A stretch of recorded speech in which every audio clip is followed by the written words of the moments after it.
Hey, what's up? What's up, everybody? This is Jeff from BKJmacTV, and this is the BKJmac podcast experience coming to you live from Brooklyn, New York. Man, and it's raining. It is raining outside. I'm gonna tell you that right now. Let's get into it. This is season 3, episode 8. Let's get it. Today's episode, we're going to be talking about, I know it's been a while now, but let's do a recap, because one thing I've been shocked about is there's not much talk, there's not many reviews on Power Book 2, Ghost, Season 3. But overall, there's not really that many reviews, because I went online trying to look for reviews, trying to see if any major outlets covered it. And what I noticed, just like BMF, there's no major outlets covering it. Like, it's not really, you don't see anything from USA Today, Journal, TV Guide, etc., NBC. No one's really talking about it like that. But if I go to a major mainstream network show, you'll see coverage for it. I don't understand why.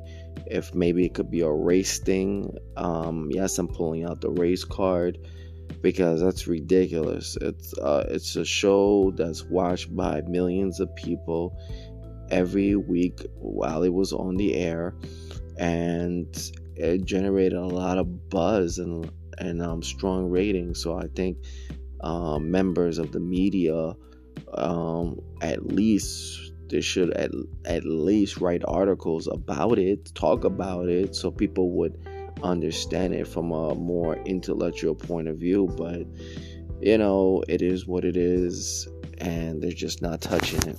So, however, I did find a website called tvline.com. tvline.com, and this is by a contributor named Kimberly Roots. She was able to write a review after watching the series, Power Book 2. So let's get into it, and let's go. And she starts off the article by saying, well, look who's all grown up. Power Book 2, Ghost, ended Season 3 Friday with a major revelation. Diana Telgada, and not her mother Monet, made it possible for Tommy to find and potentially kill Tasha. And that's just not her first big betrayal of the hour. Early in the episode, Tariq visits Tommy's mother, Kate, with a gun and a demand. Tell him where Tommy is, or else. She knows he probably won't hurt her, though, so she invites him to sit down and chat. She tells him that a woman with red hair, her name was Monique, came to the house and gave her a letter to deliver to Tommy. Tariq fumes. He knows that letter contained Tasha's address on it. So already, the plot was stirring up from the moment of the last episode of season 3. And this woman, I'm gonna tell you, Diana, she starts off, we see her as this weak lieutenant who wants to better her life, but deep down inside she's extremely shady. She has shady aspirations, and she's doing certain things to keep things in the motions moving. So pay attention to her character, especially coming up in season 4, because she does something really crazy. Obviously, we already seen it as she was leading these big betrayal moments over Tariq. Anyway, as we go down this article, let's see. Later, Tommy finds his surrogate nephew and fills him in on what happened after Tasha knocked him out during their standoff at the house. Tommy says he and Tasha hashed it out, and a flashback shows us how the two ended the beef that started when she killed his fiancée Lakeisha during Power 6 season. I already lost too much family, Tommy. We don't need to kill each other. Let's dead this shit, Tasha told him, vowing that she never stopped loving him like a brother.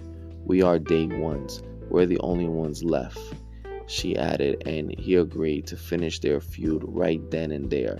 Then he told her that he has a half-brother and nephew. Right before the U.S. Marshals arrived, Tommy and Tasha vowed that their families were safe from each other, and he took off. So basically, Tommy and Tasha told Tommy basically wanted to kill, who was basically hunting down Tasha. They finally settled the beef. They finally settled their grievances with each other because they realized a family divided is not a family that could find common ground. So they realized they had to come together again and squash their tensions and stuff like that. And I guess I don't know how Tommy still feels about Tariq killing his own pops, which was kind of crazy. It should have never went down, but I guess he felt he needed to do his own thing in order to set himself apart from his father. But in actuality, he is his father in every way, but he is not that good in terms. He messes up a lot. He gets caught slipping on many occasions, and you'll see why as I continue to read. In the present, Tommy says he won't join Tariq's battle with Monet, but warns the young man against killing the queen pin, a move that will condemn his family to retaliatory death. This ain't my war, Tommy says. Plus, in New York, I'm already dead. So Tommy's already listed dead already because of the car crash and the burn. So they don't even acknowledge the New York acknowledge him as if he's gone. But Tommy has opened operations in Chicago. So Chicago is where he's at now. Anyway, later Diana stops by Tariq's dorm room to plan a hit on her own mother, and she'll help. But when the moment arrives, Tasha pulls off a drive-by shooting before Tariq can do it. The attack puts Monet in the hospital, and when Kane asks Diana if she saw who did it, she says Tariq. Another flashback shows how Drew and Diana planned the whole thing. Tariq kills Monet, Kane kills Tariq, and how she's donned a red wig to visit Kate's place and hand her the letter Sack sent Monet. So overall, Diana and this, let me tell you something. This dude, hold on one moment. I'm trying to get to his name. And Drew. Yes, Drew. I'm not a big fan of the Drew character at all. I think he's a big emo. Not a big fan of him at all. Anyway, Diana is really angling to try to take over the family, and I think she realizes is the Tariq is too valuable to Monet's side, so she stages the whole thing to try to get rid of Tariq. And he knows how Kane hates Tariq so much from the beginning, so she knows she has to set up the right methods in order to get Kane to finally off Tariq once and for all. But Tariq always stays one step ahead, and Diana will soon realize that in season 4. Anyway, with Monet down and possibly out forever, Tariq plans to get in close with Noma, but Tasha warns him that it's a dangerous way to go. And when he meets with Noma to make the proposition, he learns that Kane, Diana, Drew, and Effie, who's free because Lauren lied on the stand at the grand jury hearing, are all working with her now.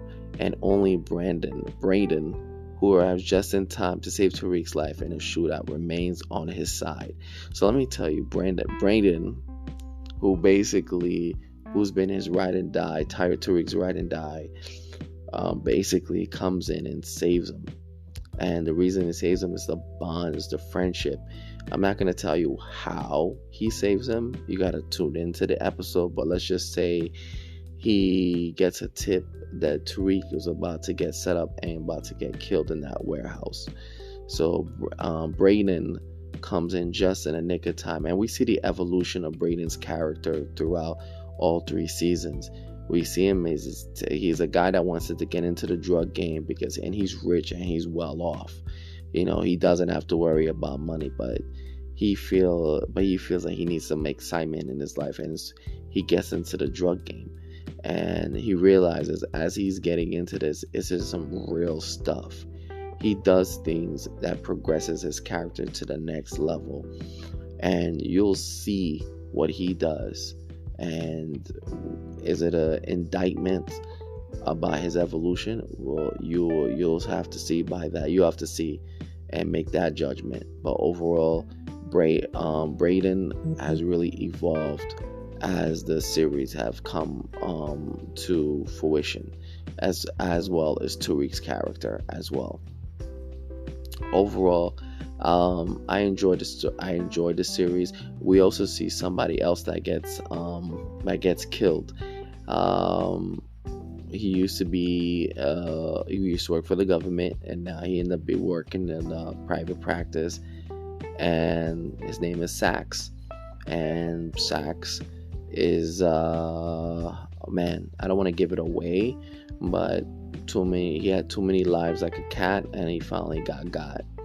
But not before he sets off a chain of events that basically puts Tariq in danger. What will happen? And we see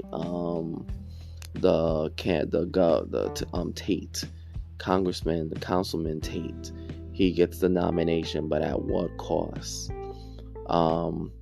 We see the evolution, the downing of man, I'm trying to remember his name.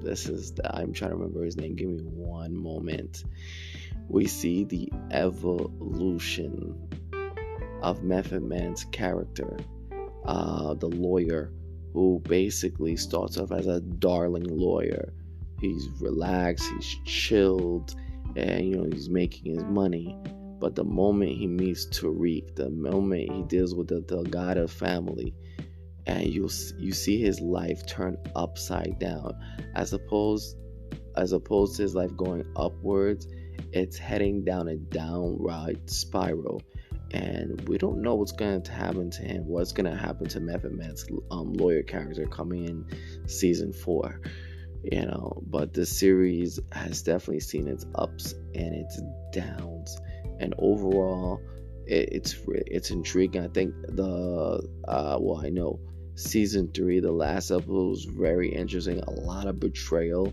Like I said, I'm not a fan of the Drew character, but Diana, she's a snake. She's a snake in the grass, and she's doing what she can to angle herself to be on top of the food chain. And if it means using Kane, and now she got Norma on the side. Hey, and then she got Fa. Who talks about loyalty, but obviously is not loyal to Tariq. What's gonna happen? You never know what's gonna happen in season 4, but all I know is I'm waiting to see it, and I'm asking, please, mainstream media, please write great articles about this series. Give at least a decent amount of media coverage for this series. The series has deserved it. The series constantly delivers good numbers, good ratings. Please give it a serious media coverage, just like BMF. It's not fair. It's not right. I'm saying it. Anyway, thank you for listening to this podcast episode by BKJmacTV. Thank you for listening. Peace, love, always one.